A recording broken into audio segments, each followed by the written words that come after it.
কোকোদামার আদি উৎপত্তি।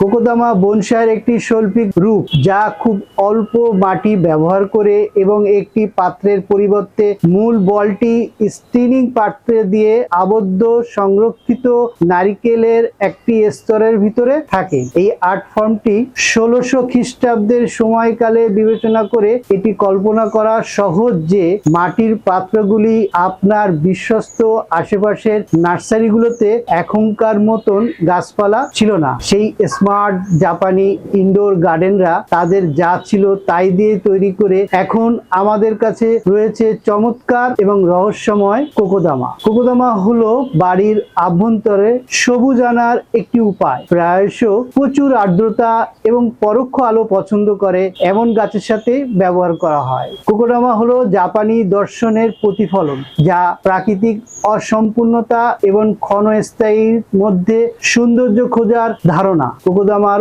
অনুশীলন স্থান থেকে নেতিবাচক শক্তি দূর করতেও সাহায্য করে বলে মনে করা হয়।